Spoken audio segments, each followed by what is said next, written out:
దీనికి ఆనందగిరి ఆచార్యుల వారు ఏం రాశారో చూసుకుంటారు చూడండి. తురీయస్య ఎక్కడెంత వరకు వచ్చింది, పరమార్థేతి అక్కడి నుంచి చూడండి. సంవిశతి ఆత్మన ఆత్మానం సంవిశతి అనే దగ్గర తర్వాత పరమార్థేతి అని ఉంది కదా. పునర్జన్మ లేదు అన్నాం. ఎందువల్ల అంటే సుషుప్తస్య పునరుత్థానం బీజభూత అజ్ఞానస్య సత్వాద్ ఉపపద్యతే. ముగ్గురున్నారు విశ్వ తైజస ప్రాజ్ఞులు. అలాగే ఇక్కడ కూడా మనం జాగరిత స్వప్న సుషుప్తావస్థ ఉంది. సుషుప్తావస్థలో ఉన్నవాడు తిరిగి మళ్ళీ లేస్తాడు, నిద్రపోయిన వాడు మళ్ళీ తిరిగి లేస్తాడు, జాగరణ స్థితి వస్తుంది వాడికి. మరి అలాగే ఇక్కడ కూడా సుషుప్తుడికి మళ్ళీ తెలివచ్చి మళ్ళీ జాగరణ దశ ఉన్నట్టుగా వీడు కూడా మళ్ళీ పుట్టి మళ్ళీ పునర్జన్మ పొందుతాడా అనేది ఒక ప్రశ్న వస్తుంది. అక్కడ 3 దశలు, జాగరణము, స్వప్నము, సుషుప్తము. అయిపోయిన తర్వాత మళ్ళీ జాగరణం కనిపిస్తోందిగా. అలాగే వీడు కూడా ఆ సుషుప్త కాలంలో అయిపోయిన తర్వాత మళ్ళీ జాగరణ స్థితి, మళ్ళీ పుట్టుక అనేది ఉంటుందా అనేది ఒక ప్రశ్న చేస్తే దానికి సమాధానంగా ఈ మాట రాస్తున్నారు. ఇప్పుడు సుషుప్తస్య పునరుత్థానం బీజభూత అజ్ఞానస్య సత్వాదుపపద్యతే. బీజభూతమైన అజ్ఞానము ఉంది, అజ్ఞానం ఉంది కనుక నిద్ర అయిపోయిన తర్వాత మళ్ళీ లేస్తే మళ్ళీ పుట్టుకుంటుంది, మళ్ళీ లేస్తాడు. కానీ ఇహతు బీజభూతం అజ్ఞానం తృతీయం సుషుప్తాఖ్యం దగ్ధ్మైవ తేషాం ఆత్మానం తురీయం ప్రవిష్ట విద్వాన్. ఇది ఇప్పుడేంటి అంటే ఆ అజ్ఞానాన్ని నశింపజేసుకుని నాశనం చేసి ఆత్మానం ప్రవిష్ట అన్నాడు. ఎప్పుడైతే బీజభూతమైన అజ్ఞానం పోయిందో మళ్ళీ పునర్జన్మకి అవకాశం లేదు. అది తేడా. మామూలుగా మనందరం రాత్రి నిద్రపోయి మర్నాడు పొద్దున లేస్తే మన అజ్ఞానం మన దగ్గరే ఉంది, ఎక్కడికి పోలేదు. అజ్ఞానం చేత మళ్ళీ జాగరణ దశ వచ్చింది, మళ్ళీ పుట్టుకొచ్చింది. ఇలా ప్రపంచం అలాగా చక్రంలాగా తిరుగుతోంది. ఇప్పుడు ఈ ఉపాసకుడు వీడేం చేస్తున్నాడు అంటే మొదట్లో అకారాన్ని విశ్వడిలో లయం చేసి, విశ్వడిని తైజసంలో లయం చేసి, తైజసుని ప్రాజ్ఞంలో లయం చేసి, అక్కడ మకారవాస్యమైన అజ్ఞానమును బీజభావంతో పూర్తిగా నాశనం చేసేసి తన స్వరూపంతో పరమార్థని ప్రవేశించాడు. ఆత్మానం ప్రవిష్ట. ఎప్పుడైతే స్వరూపంలో పెట్టాడో అక్కడ అజ్ఞానం పోయింది. అదే బేస్ కారణం. అది ఈ ఉపాసకుడైనటువంటి వాడు బీజభావం పొందినటువంటి అజ్ఞానాన్ని నశింపజేసుకుని పరమాత్మలో ప్రవేశించాడు. మనం హాయిగా నిద్రపోయాం కానీ మన అజ్ఞానం అలాగే సేఫ్గా ఉంది, అజ్ఞానం ఏం పోలేదు కనుక మళ్ళీ జన్మ వచ్చింది. మనం అది వాడి పునర్జన్మ లేదనడానికి కారణం ఏమిటి అంటే అజ్ఞానం నశించిపోయింది కనుక. అదే మూలంలో తురీయస్య అబీజత్వాత్ అని రాశారు. మళ్ళీ ఎందుకు రాలేదు అంటే బీజభూతం అజ్ఞానం నశించిపోయింది కనుక. ఆ ఉపాసనా బలం చేత అజ్ఞానాన్ని పోగొట్టుకుని వాడు ఆత్మని ఆత్మగానే ప్రవేశించాడు, ఆత్మస్వరూపాన్ని ప్రవేశించాడు అని. అది రాస్తున్నారు ఇక్కడ చూడండి. సుషిప్త బీజభూతం అజ్ఞానం తృతీయం సుషుప్తాఖ్యం దగ్ధ్వైవ తేషాం ఆత్మానం తృతీయం ప్రవిష్టో విద్వానితి నాసౌ పునరుత్థానం అర్హతి. వీడు మళ్ళీ పుట్టుక ఉండదు. ఎందువల్ల అంటే కారణమంతరేణ తదయోగ. అజ్ఞానం లేకపోతే జన్మ రాదు. జన్మకి కారణం అజ్ఞానమే కనుక కారణం లేదు కాబట్టి మళ్ళీ పునర్జన్మ లేదు. తురీయమేవ పునరుత్థాన బీజం భవిష్యతి ఇత్యాశంక్య కార్యకారణ వినిర్ముక్తస్య తస్య తదయోగాన్ మైవమిత్యాహ. అది తురీయమే పునరుత్థాన బీజం కావచ్చు కదా అన్నాడు. అంటే మొదటి 3 అయిపోయాయి, 4వది ఉంది. ఆ 4వదే మళ్ళీ జన్మకు కారణం అవ్వచ్చు కదా అని ఎప్పుడైనా అడిగితే అది కార్యము కాదు, కారణము కాదు. ఆ తురీయమే పునరుత్థాన బీజం అంటున్నావా అంటే అది కార్యకారణ వినిర్ముక్తస్య తస్య తదయోగాన్ మైవం. తురీయస్య అబీజత్వాత్. తురీయం కారణం కాదు, అబీజత్వాత్ అది అజ్ఞానం పోయింది. తురీయం కారణం కాదు, అది కార్యము కాదు, కారణము కాదు, అబీజము అన్నటువంటి మాట. తురీయస్య అబీజత్వాత్ అంటే ముక్తస్యాపి పూర్వ సంస్కారాత్ పునరుత్థానమాశంక్య దృష్టాంతేన నిరాజస్తే. అలా కాదండి, ముక్తి పొందిపోయిన వాళ్ళు, మోక్షం పొందిపోయిన వాళ్ళు కూడా మళ్ళీ కావాల్సి వస్తుంది, రావచ్చు కదా పూర్వ సంస్కారం జ్ఞాపకం వస్తే. ఇప్పుడు ఎవరికో లోకంలో ఉన్నారు చూడండి, కొంతమంది పూర్వం దరిద్రతలో ఉండేవారు, ఇప్పుడు ఏదో డబ్బులు సంపాదించుకున్నారు, వాడి జ్ఞాపకం వస్తుంది పూర్వ జన్మలో. పూర్వం వాడు అనుభవించిన దారిద్ర్యావస్థ అంతా జ్ఞాపకం వచ్చి రూపాయి ఖర్చు పెట్టడు. ఎందుకంటే నా దగ్గర అప్పుడు లేదు కదా అంటే ఆ పూర్వ సంస్కారం. ఆ సంస్కారంతో ఇప్పుడు కూడా వ్యవహారం నడుస్తుంది.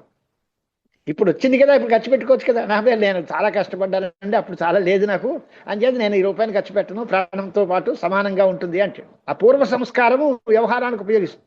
అలాగే ఇప్పుడు ముక్తుడైపోయినా పూర్వంలో వీడు అవిద్యావస్థలో ఉన్నాడు కనుక ఆ సంస్కారాన్ని బట్టి నేను మళ్ళీ పుడతాను అని అంటావా అంటే అది కుదరదు అంటున్నాడు. పూర్వ సంస్కారము అంటే అవివేకావస్థలో అన్నమాట.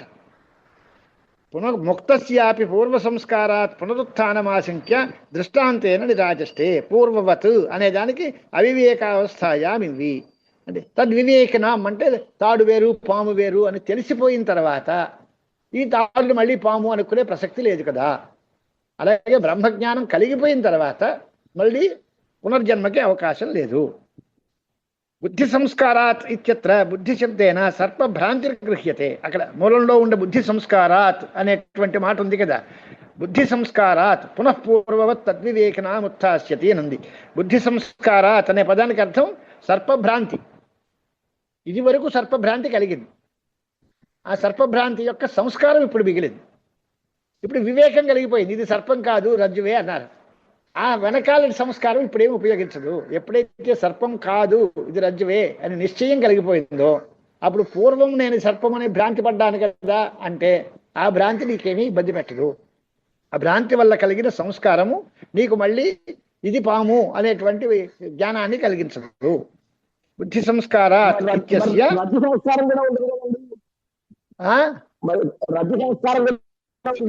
అది రజ్జు అయితే గొడవ లేదు కదా, భ్రాంతి లేదు కదా, ఇంకేముంది. అది బ్రహ్మ. ఇప్పుడు ఇక్కడ అలా అదా రజ్జు సంస్కారం లాగే ఇక్కడ బ్రహ్మజ్ఞానము అని ఇది బ్రహ్మ అహం బ్రహ్మ ఇవా అనుకుంటాడు, ఆనందంగా ఉంటాడు అంతే. ఇది రజ్జుదేవా అనుకున్న వాడికి పాము అంటే భయం కాదు, ఇది దాడే అని తెలిసిన వాడు హాయిగా నిర్భయంగా ఉంటాడు. అలాగే రజ్జు స్థానీయం బ్రహ్మ, ఇది నేను బ్రహ్మమునే అహం బ్రహ్మాస్మి అనుకుంటాడు. ఉంటే ఉండేది మంచిదే కదా, దానివల్ల నష్టమే ఉంది. ప్రపంచానికి కారణం కాదు కదా అది. బ్రహ్మాత్మనా సంస్థితి వాడు ఎప్పుడు అనుకుంటూనే ఉంటాడు, నిరంతరం బ్రహ్మానందం పొందుతూ ఉంటాడు, బ్రహ్మగానే ఉంటాడు. నేను బ్రహ్మను అనుకుంటాడు అన్నేయండి, తప్పే ఉంటుంది. అది మిగులుతుంది, బాధేం లేదు. బ్రహ్మజ్ఞానము అనేది ఉంటా మనకు నష్టమేం లేదు. పునఃపూర్వవత్ తద్వివేకినాం ఉత్థాస్యతి అని తర్వాత మళ్ళీ చూడండి. తద్వివేకినాం అంటే రజ్జు సర్ప వివేక విజ్ఞాన వత్తామితి యావత్. బుద్ధి సంస్కారాదిత్యత్ర బుద్ధి శబ్దేన సర్ప భ్రాంతిర గృహ్యతే. ఉత్తమాధికారిణాం ఓంకారద్వారేణ పరిశుద్ధ బ్రహ్మాత్మైక్య విదాం అపునరావృత్తి లక్షణం ఉక్తం. అది మొదటి ఫలం. పూర్తిగా వివేకం కలిగి ఉత్తమాధికారులై ఓంకార ఉపాసన ద్వారా పరిశుద్ధమైన బ్రహ్మ నేనే అనేటువంటి జ్ఞానం కలిగినటువంటి వాళ్ళకి పునరావృత్తి రహితమైన బ్రహ్మపదం లభిస్తుంది. అది ఫలం. ఇదానీ మందానాం మధ్యమానాంచ కథం బ్రహ్మ ప్రతిపత్యా ఫలప్రాప్తి అని ప్రశ్న చేస్తే దానికి క్రమముక్తి ద్వారా ఉపాసన ద్వారా చేసుకోవాలి అని ఫలితం ఇచ్చారు. మందేతి తేషామపి క్రమముక్తి అవిరుద్ధేత్యర్థ.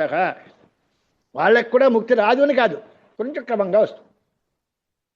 వాళ్ళు దీన్ని ఆలంబనంగా తీసుకుని ఉపాసన చేయాలి. ఈ బ్రహ్మ ప్రతిపత్తి కోసం ఈ ఓంకారం ఆలంబనం అవుతుంది. ఎందుకంటే వెంటనే ఓంకారం చేత ముక్తి రాకపోవచ్చు. అలాగే మనకి అందరికీ కూడా ఇదే అనుభవం. ఒక్కసారి చదివితే రాలేదు అన్నాం అనుకోండి, ఒకసారి చదివితే వచ్చేవాళ్ళు ఉండొచ్చు, వస్తుంది. ఒకసారి చదివితే రాలేదు, ఈ ఒకసారి చదివిన దాన్ని ఆలంబనంగా తీసుకుని 4-3 సార్లు చదివితే వస్తుంది. అంతేగాని రాదనే ప్రసక్తి లేదు. అలాగే ముక్తి అనేది రాదు అనే మాట లేదు. ఉత్తమాధికారులకు వెంటనే వస్తుంది, మందాధికారులు మధ్యమాధికారులకి అయితే క్రమంగా వస్తుంది. దానికి ప్రయత్నం మనం చేస్తూ ఉండాలి. ఓంకారోపాసన, ఓంకారాన్ని ఆలంబనంగా తీసుకుని ఉపాసన చేస్తూ ఉండాలి. అలాంటప్పుడు వాళ్ళకి కూడా క్రమముక్తి విరోధించదు, అంటే ఉంటుంది. అది పోతుంది, రాదు, ఇలాంటి అపనమ్మకాలు ఏమీ అవకాశం లేదు, ఉంటుంది. కానీ చేయాల్సిన పని ఏంటి అంటే ఓంకారోలంబనంగా ఉపాసన చేయాలి. చెయ్యవలసినటువంటి సన్మార్గగామినాం, ఆ విశేషణాలన్నీ వేశారు. సన్మార్గగామినాం ప్రతిపన్న సాధక భావానాం, సాధక భావాన్ని పొందాలి. నేను సాధన చేస్తున్నాను, ఇది పొందడానికి తగిన ప్రయత్నం చేస్తున్నాను అనేటువంటి ఆలోచన ఉండాలి. సన్మార్గంలో నడుస్తూ ఉండాలి. వాళ్ళకి ఇవాళ కాకపోతే రేపు, రేపు కాకపోతే ఎల్లుండి, ఎప్పటికప్పుడు వచ్చి తీరుతుంది అనేటువంటి ఒక భరోసా దీనిలో కనిపిస్తుంది. అంచేత ఆ 2 విశేషణాలు వేశారు భాష్యకారు. మంద మధ్యమధియా అంటూ అంటే మందాధికారం మనందరం అంతే కదా. మనకి ఆ 2 రకములు లేవు. ప్రతిపన్న సాధక భావములు, సన్మార్గగాములు, ఆ 2 ఉండాలి. ఉంటే క్రమముక్తి వస్తుంది. అవి 2 లేకపోతే మాత్రం కేవలం మధ్యమాధికారులకు వస్తుంది, మందాధికారులకు వస్తుంది అంటే అప్పుడు ప్రయత్నమే అక్కర్లేదు, శాస్త్రమే అక్కర్లేదు. అందరికీ వచ్చేస్తుంది అంటే, ఎప్పటికప్పుడు వచ్చేస్తుంది అంటే మనం ఏం చేయక్కర్లేదా అనిపిస్తుంది. అది అలా కాదు, చెయ్యాలి, సాధన చెయ్యాలి. ప్రతిపన్న సాధక భావానాం సన్మార్గధీయాం సన్యాసినాం, అది కూడా రాసేశారు ఆయన. ఎప్పుడు వేదాంతము బ్రహ్మజ్ఞానము మోక్షము అనేది సర్వకర్మ సన్యాసపూర్వక జ్ఞాననిష్ట. సన్యాసులకే ఉత్తమాధికారము, మొదటి ప్రథమమైన ముఖ్యమైన అధికారం వాళ్ళకి. గృహస్థులకి గౌడాధికారం.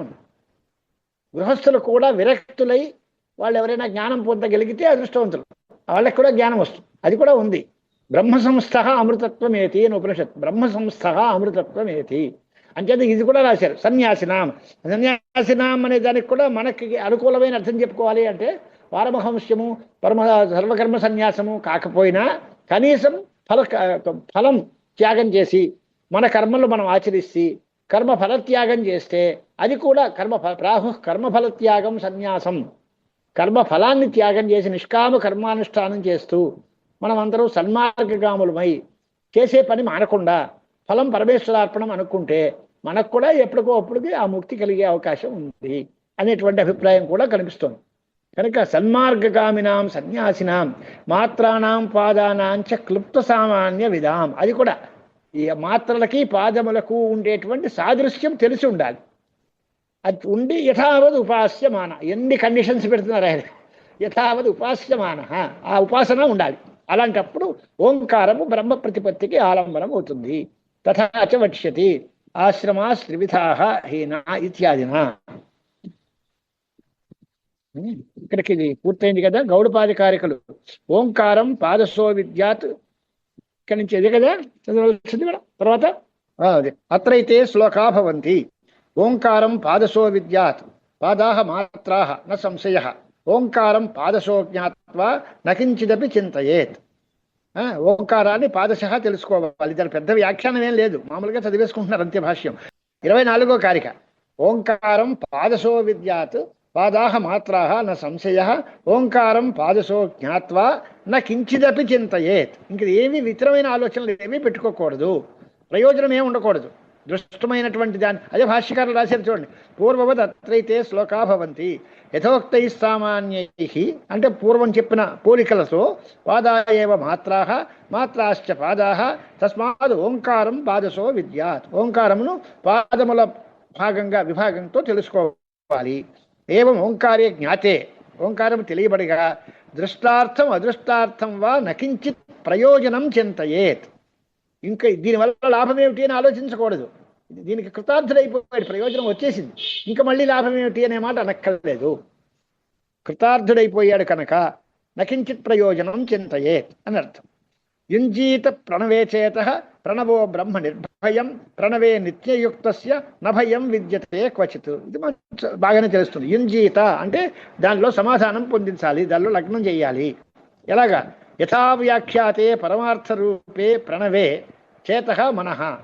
పరమార్థ స్వరూపమైన ప్రణవముందు మనస్సుని లగ్నం చేయాలి.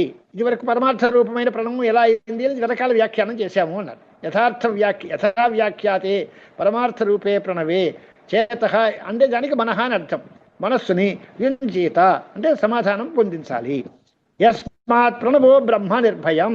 ప్రణవముందు మనస్సు నిర్భయం చేస్తే ప్రణవమే బ్రహ్మ కనుక బ్రహ్మ భయం లేని వస్తువు కాబట్టి నహి తత్ర సదాయుక్తస్య భయం విద్యతే క్వచిత్. ఆ బ్రహ్మ ప్రణవమే బ్రహ్మ, ప్రణవమందే మనస్సు లగ్నం చేసిన వాడు బ్రహ్మయందే లగ్నం చేసిన వాడు అవుతాడు. అక్కడే ఎప్పుడూ ఉండేటువంటి వాడికి భయం ఉండే అవకాశం లేదు. విద్వాన్ అభిభేతి కుతశ్చనేతి. వాడికి ఎక్కడా ఎవరి వల్ల భయం లేదు అనేది శృతి చెప్తోంది. 2 ప్రణవోహి అపరం బ్రహ్మ ప్రణవశ్చ పరస్పృతః అపూర్వో అనంతరో అబాహ్య అనపర ప్రణవో అవ్యయ. ఈ ప్రణవము 2 మాటలు ఉన్నాయి కదా, పరాపర బ్రహ్మలు 2 ఉన్నాయి. పరబ్రహ్మ అపరబ్రహ్మ అని మనకి డౌట్ వస్తుందేమో అని అంటే ఈ ప్రణవమే పరబ్రహ్మము, ప్రణవమే అపరబ్రహ్మము, దీనికంటే వేరే లేదు. ప్రణవోహి అపరం బ్రహ్మ ప్రణవశ్చ పరస్పృతః. ఇది ఎలాగ? అపూర్వ అనంతర అబాహ్య అనపర ప్రణవ అవ్యయ. ఈ ప్రణవమును కొన్ని విశేషణాలు వేశారు. దాని అర్థం భాష్యం చూస్తే తెలుసు. పరాపరే బ్రహ్మణి అంటే ప్రణవ, పరబ్రహ్మము అపరబ్రహ్మము కూడా ప్రణవమే. పరమార్థత క్షీణేషు మాత్రాపాదేషు పర ఏవాత్మా బ్రహ్మ. అవి లేకముందు అపరబ్రహ్మ. ఇవన్నీ పరమార్థంగా మాత్రలు పాదములు అన్ని క్షీణములైపోతే అజ్ఞానం పోతే అప్పుడు పరబ్రహ్మే అవుతుంది. అది అపూర్వ అనే దానికి అర్థం నా పూర్వం కారణం అస్య విద్యతే. ఇది అపూర్వ, పూర్వమైన కారణం లేదు కనుక అపూర్వ అన్నారు. గోచరం ప్రణవ ఉత్తమాధికారులకి వాడు పూర్వకారణం లేదు. అంటే పరబ్రహ్మాత్మన ప్రణవం ఉన్న వాళ్ళకి వాడు అపూర్వ అంటే కారణం లేనివాడు అవుతుంది కనుక అపూర్వం అవుతుంది. అపూర్వ తర్వాత నా అస్య అంతరం భిన్న జాతీయం కించిత్ విద్యతే ఇది అనంతర. అంతరం అనే దానికి వేరే జాతికి చెందినది అని అర్థం. భిన్న జాతీయం, ఈ ప్రణవము తప్ప మరొక వస్తువు, మరో జాతికి చెందిన వస్తువు లేదు కాబట్టి అనంతర అని. బాహ్యం న విద్యతే ఇది అబాహ్య. అంటే ఆ బాహ్యం అనే దానికి ప్రణవము కంటే ఇతరమైనది, అన్యత్ ఇతరమైనది లేదు కనుక దాని అబాహ్య. అపరం కార్యమస్య న విద్యతే ఇది అనపర. అపరమైన కార్యం లేదు, పరకార్యం లేదు అన్నాడు. పూర్వకార్యం లేదు అంటే అపూర్వ, తర్వాత చేయాల్సిన పని లేదు కనుక అనపర. సబాహ్యాభ్యంతరో యజ సైంధవ ఘనవత్. ఉప్పుగల్లు నీటిలో పాడేస్తే ఏమీ ఉండకుండా కలిగిపోయినట్టుగా అనంతరం అబాహ్యం అపూర్వం ఇలా అవుతుంది. ఇదే ప్రణవము. అంటే ఆది మధ్యాంతా ఉత్పత్తి స్థితి ప్రళయా సర్వస్యైవ మాయా హస్తి రజ్జు సర్ప మృగతృష్ణికా స్వప్నాదివద్ ఉత్పద్యమానస్య వేదాది ప్రపంచస్య. వాటికే ఉంటాయి ఇవన్నీ. మాయ ఒకటి, లేదా మాయ వల్ల కల్పించిన ఏనుగులు, రజ్జువులు, గుర్రాలు, సర్పము, మృగము ఇవన్నీ ఉన్నాయి. ఇవన్నీ కూడా మాయ వల్ల ఉత్పద్యమానములు. ఇలాంటి వేదాది ప్రపంచమునకే ఆది మధ్యాంతములు ఉంటాయి. అంటే ఉత్పత్తి స్థితి ప్రళయాలు ఉంటాయి. యథా మాయావ్యాదయ ఏవం హి ప్రణవమాత్మానం మాయావ్యాధి స్థానీయం జ్ఞాత్వా తత్క్షణాదేవ తదాత్మభావం యస్నుతే ఇత్యర్థః. ఇక్కడ మాయ వేరు, మాయావి వేరు. మాయ పుట్టిపోతుంది, మాయావి స్థిరంగా ఉంటాడు అక్కడ. వాడే కల్పనకి అధిష్టానం, వాడే చేస్తున్నాడు. అలాగే సర్పానికి రజ్జు అధిష్టానం, రజ్జు అక్కడే ఉంటుంది, మార్పు చెందదు. సర్పం పుట్టింది పోయింది అన్నట్టుగా భ్రాంతి ఉంటుంది. అలాగా ఇవన్నీ మాయా హస్తి రజ్జు సర్ప మృగతృష్ణిక స్వప్నాది ఇవన్నీ పుట్టినట్టుగా అవన్నీ పుడుతూ ఉంటాయి, కానీ అవన్నీ తర్వాత పోతూ ఉంటాయి. కానీ మాయావి మొదలైనటువంటి వాళ్ళు ఎవరైతే వాళ్ళు ఉండారో ఈ ప్రణవము ఆత్మ ఇది మాయావి స్థానీయంగా తెలుసుకుంటే వాడు తదాత్మభావాన్ని పొందుతాడు. తదాత్మభావం పొందేటంటే కారణభావాన్ని పొందుతాడు. ఈ మాయకి కారణం మాయావి, వాడే నేను అన్నప్పుడు మన మాయ మనకేం చేస్తుంది అంటే ఈ ప్రపంచం మనకు ఉండదు. ఈ మాయా ప్రపంచానికి కారణంగా నన్ను తెలుసుకుంటే నేను మాయని దాటిన వాడిని అవుతాను అనేటువంటి మాట. ప్రణవం ఆత్మానం మాయావ్యాధి స్థానీయం జ్ఞాత్వా తక్షణాదేవ తదాత్మభావం యస్నుతే ఇత్యర్థః. ప్రణవం హి ఈశ్వరం విద్యాత్ సర్వస్య హృది సంస్థితం సర్వవ్యాపినం ఓంకారం మత్వా ధీరో నశోచతి. అమాత్రః అనంతమాత్రస్య ద్వైతస్య ఉపశమః శివః ఓంకారో విదితోయేన సమునిః న ఇతరో జనః సమునిర్నేతరో జన ఇతి. దానికి ఉదాహరణ ఏంటి? సర్వప్రాణిజాతస్య స్మృతి ప్రత్యయాస్పదే హృదయే స్థితం ఈశ్వరం ప్రణవం విద్యాత్. స్మృతి ప్రత్యయాస్పదే అనే దగ్గర స్మృతి ప్రత్యయము, స్మృతి ప్రత్యయాస్పదే అనే దానికి అర్థం ఏమిటి అంటే స్మృతులకు ప్రత్యయములకు కూడా ఆస్పదం. దాన్ని ఎప్పుడైతే బ్రహ్మను ధ్యానం చేస్తూ ఉంటాడో వివేక ద్వారా సాక్షాత్కారం కలుగుతుంది కనుక దాన్నే స్మరిస్తూ ఉంటాడు, దాని యొక్క జ్ఞానము కలుగుతుంది. కాబట్టి ఇతరమైనటువంటి ఆలోచనలు ఏమీ ఉండవు. స్మృతి ప్రత్యయాస్పదే హృదయే స్థితం ఈశ్వరం. ఆ హృదయంలో ఉండేటువంటి ఈశ్వరుణ్ణి ప్రణవంగా భావించాలి, అంటే ప్రణవాన్ని ఈశ్వరుడిగా భావించాలి. ప్రణవం హి ఈశ్వరం విద్యాత్. ఎవరికి? సర్వస్య హృది స్థితం, అందరి యొక్క హృదయంలో ఉన్నటువంటి హృత్పుండరీక మధ్యంలో ఉన్న పరమాత్మనే ప్రణవము చేత గ్రహించాలి. ఈ ప్రణవమే ఆ పరమాత్మ స్వరూపము, అదే సర్వవ్యాపి, అదే ఓంకారము అనేటువంటి మాటతో చెబితే సర్వవ్యాపినం అంటే వ్యోమవత్ ఓంకారం ఆత్మానం అసంసారినం ధీర బుద్ధిమాన్ మత్వా నశోచతి. శోకానికి కారణం లేదు. శోక నిమిత్తం అజ్ఞానం, అజ్ఞానం వల్లే శోకమోహాలు పుడతాయి. ఇప్పుడు అజ్ఞానం పోయింది, శోకవిత్ శోక నిమిత్తం లేదు కనుక తరతి శోకం ఆత్మవిత్ ఇది అధిశ్రుతిభ్య అని రాసి. మూడు ఆఖరి మాత్రం అమాత్ర అనంతమాత్రస్య ద్వైతస్య ఉపశమః శివః అన్నారు. అమాత్ర అంటే మొదటి మూడు మాత్రలు, అది లేనిది తురీయం. అమాత్ర అంటే తురీయ ఓంకార. అది అనంత అనంతమాత్రశ్చ. అనంతమాత్ర అనే దానికి అర్థం ఏమిటి అంటే మేయతే అనయాయత మాత్ర అంటే పరిచ్ఛిత్తి. సా అనంత యస్య అంటే అనంతమాత్ర అంటే అపరిచ్ఛిన్న అని అర్థం. మాత్ర అనేదానికి పరిచ్ఛిత్తి అర్థం. అది లేనిది. అనంత మాత్ర ఎస్ సహ అనంత మాత్ర అంటే నైతావత్వమస్య పరిచ్ఛేత్తుం శక్యతే ఇత్యర్థ. ఇది ఇంతటిది అని దాన్ని కొలవడానికి శక్యం కాదు. అపరిచ్ఛిన్నమైన ఆత్మస్వరూపము. సర్వద్వైత ఉపశమత్వాదేవ శివ. ద్వైత ప్రపంచం అశాంతికి శోకమోహాలకి కారణం. అదంతా పోయింది కనుక శివ ఓంకార యథా వ్యాఖ్యాతో విదిత ఏన సహ పరమార్థతత్వస్య మననాత్ ముని. ఆయన పరమార్థతత్వాన్ని తెలుసుకుని మననం చేస్తాడు కనుక ఆయన మహాముని అవుతాడు. నా ఇతరో జన, వాడు ఇతర జనులు, వాళ్ళు మేము శాస్త్రాలు చదువుకున్నాం అన్నా సరే చాలదు. శాస్త్ర విదపీత్యర్థ అని రాస్తారే. శాస్త్రజ్ఞానం ఉంది కానీ మననం లేదు. ఓంకార బ్రహ్మాత్మన సంస్థితి లేదు. అలాంటప్పుడు వాడు ముని కాలేడు. అంచేత నా ఇతరో జన శాస్త్ర విదపీత్యర్థ అంటే ప్రణవద్వారేణ నిరుపాధికమైన ఆత్మను అనుసంధానం చేసుకోవాలి. అప్పుడే బహిర్ముఖులైనటువంటి వాళ్ళకి అందరికీ అంతర్ముఖత్వం సిద్ధిస్తుంది, పురుషార్థ పరిసమాప్తి ఉంటుంది, బ్రహ్మవేత్త అవుతాడు, వాళ్ళకే శోకమోహాలు లేవు అనేటువంటిది గ్రంథం యొక్క పరమ స్వరూపం. నేతరో జన శాస్త్రవిదపీత్యర్థ సమునిర్నేతరో జన ఇది మాండూక్యోపనిషదర్థ వివరణపరాసు కౌడపాదీయ కారికాసు ప్రథమం ఆగమ ప్రకరణం. శ్రీ గోవింద భగవత్ పూజ్యపాద శిష్యస్య పరమహంస పరివ్రాజకాచార్యవర్యస్య శ్రీమద్ శంకర భగవతః కృతౌ ఆగమశాస్త్ర విజ్ఞానే గౌడపాదీయ కారికాసహిత మాండూక్యోపనిషద్ భాష్యే ప్రథమం ఆగమ ప్రకరణం. సర్వం శ్రీ జగదంబార్పణమస్తు. వైతథ్యం సర్వభావానాం స్వప్న ఆహుర్మనీషిణః అని ఇక్కడి నుంచి వైతథ్య ప్రకరణం. ఇది కొంచెం కారికలు ఉంటాయే తప్ప భాష్యాలు ఉండవు, మూలం లేదు. ఇక్కడి నుంచి కొంచెం శాస్త్రీయ గ్రంథం. నిదానంగా శాస్త్రార్థాలు జాగ్రత్తగా చూసుకుంటూ ఉంటే తెలుస్తుంది. మళ్ళీగా క్రమక్రమంగా వెళదాం, నష్టమే ఉంది అంతే. భద్రం కర్ణేభిः శృణుయామదేవాः భద్రం పశ్యేమాక్షభిర్యజత్రాः స్థిరైరంగైస్తుష్టువాగుంసస్తనూభిः విషేమదేవహితం యదాయుः స్వస్తిన ఇంద్రో వృద్ధశ్రవాः స్వస్తినః పూషా విశ్వవేదాः స్వస్తినస్తార్క్ష్యో అరిష్టనేమిः స్వస్తినో బృహస్పతిర్దధాతు. ఓం శాంతిః శాంతిః శాంతిः. సర్వోపప్లవరహిత ప్రజ్ఞానఘనః ప్రత్యగర్థో బ్రహ్మైవాహమస్మి.